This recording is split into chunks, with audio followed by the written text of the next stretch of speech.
Hello children, welcome to my YouTube channel. I am Bhumika. I will teach you today about chapter number 16. Who will do this work? ये काम कौन करेगा? The work of sweeping and cleaning the roads, streets, villages, cities. This worker is known as sweepers. Today we are going to learn the untouchables. Who are untouchables? And in our India the constitution is the freedom of speech. So let's begin and read this chapter. Have you seen such scenes around you का? क्या आपने कभी ऐसे pictures पहले देखे हैं कि जो पर्सन हमारे सिटीज़ एरियाज़ में क्लीनिंग करते हैं उनको हम स्वीपर्स कहते हैं. So children, if you are enjoying my videos, then do like, share and subscribe to my YouTube channel and comment below that I can read all of your comments. A conversation with the sweepers, that who are they and why they are doing these jobs. Our friends spoke to some staff who do cleaning jobs. Here are some of the things they told us. Cleaning jobs वालों को जब questions पूछे तब उन्होंने क्या reply किया. Since when you have been doing this work. Sweepers को पूछा कि तुम कब से ये वर्क कर रहे हो. तब आंसर किया about 20 years since I completed my studies. Job करते हैं जब से उनकी स्टडीज़ कंप्लीट हो गई है और 20 years हो गए हैं उनको जॉब करते हुए. Why did you not study further? You could have got some other job. तुमने आगे स्टडीज़ को क्यों कंटिन्यू नहीं किया? अगर तुम कंटिन्यू करते तो तुम्हें अच्छी जॉब मिल जाती. You need money for studies and even after that most of our people continue to do this kind of work. अगर कोई कितनी भी स्टडीज़ कर ले, स्टडीज़ को करने के लिए मनी तो चाहिए होता है और स्टडीज़ कर कर भी जो उनके कास्ट के पीपल होते हैं वो यही वर्क करते हैं क्लीनिंग का. What do you mean? तुम्हारा मतलब क्या है? Since our great grandfather's times or even before that most people of our community have been doing this work. Even after getting a college degree our people do not get any other kind of job, so they have to do this work. जो sweepers के grandfathers होते थे तब से ये work उनके community में करते हैं और उनके कम्युनिटी का यही वर्क होता है कि उन्हें अपनी सराउंडिंग में क्लीनिंग करनी होती है. अगर कोई पर्सन उनकी कास्ट में से कॉलेज डिग्री भी ले ले तो भी वो इस काइंड का जॉब करना ही ज़्यादा पसंद करता है क्योंकि ये उनका वर्क है. Why is that so? ऐसा क्यों होता है? ये क्वेश्चन किया. That is the way it is. In the entire city, all the people who do this kind of work for are from our community. It has always been so. ये जो sweeping का work करते हैं ये उनके सारे जितने भी उनके कास्ट के पीपल होते हैं वो यही वर्क करते हैं. सो चिल्ड्रन, हमने इस कन्वर्सेशन से ये सीखा that people from the cleaning jobs वो अनटचेबल्स होते हैं. Many years ago, there is a conversation between Narayan and Gandhiji discussed all these many years ago.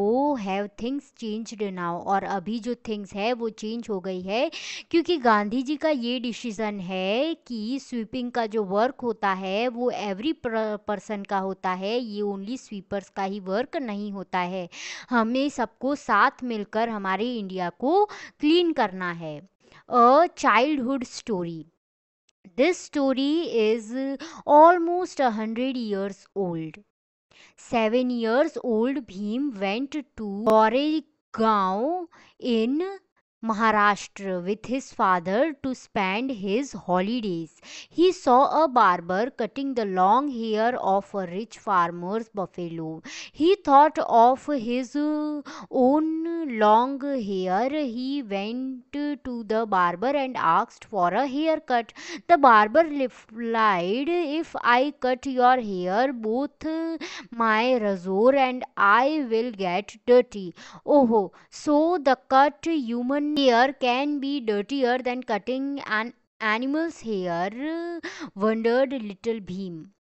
अब ये स्टोरी बहुत 100 years अगो की है। जब भीम 7 years के थे तब वो वेकेशन के लिए अपने फादर के साथ महाराष्ट्र गोरेगांव में गए। उन्होंने वहाँ पर एक बार्बर को देखा जो एक रिच फार्मर की बफेलो के हेयर को कट कर रहा था और उनको ऐसा लगा भीम को कि मेरे हेयर है वो भी बहुत ज़्यादा लॉन्ग हो गए हैं, इसीलिए उन्होंने बार्बर से कहा कि मेरे हेयर को भी कट कर दो। तब बार्बर ने ये रिप्लाई किया, अगर मैं तुम्हारे हेयर को कट कर दूंगा तो both my cutter means my scissor and I will get dirty.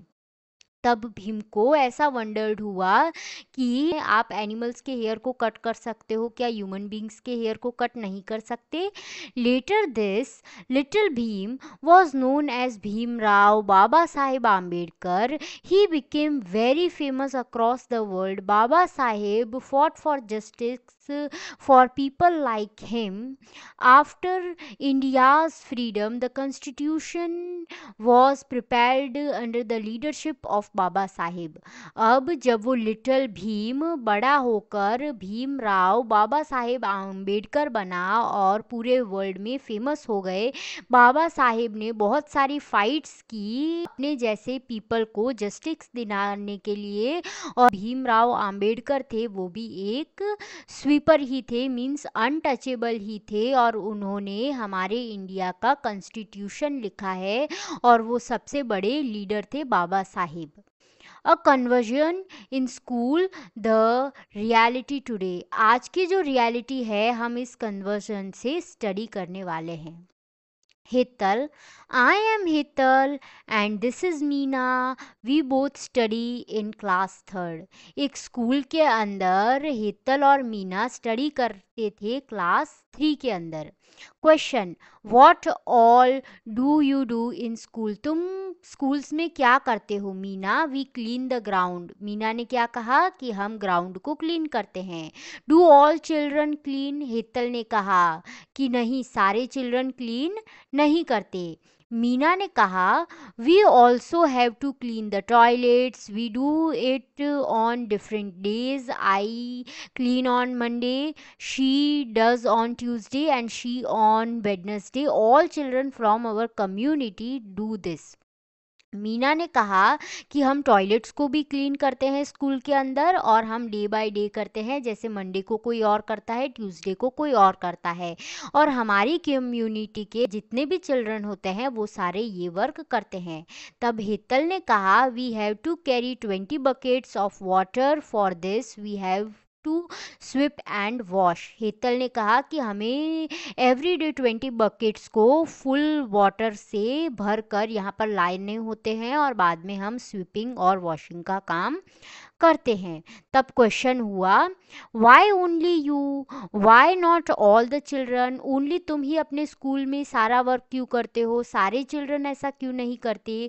Only we have to, if we don't we get beaten. Hetal ने कहा कि हमें ये सारा वर्क करना पड़ता है, अगर हम ये सारा वर्क नहीं करते हैं तो हमें बीट किया जाता है स्कूल के अंदर. So children, in this chapter we have learnt about the sweeping is the work of every people in our country. That is the thought of Gandhiji, and Gandhiji have already discussed this before, that sweepers has also the justice to live like all the others in the country. So children, thank you for watching my YouTube videos.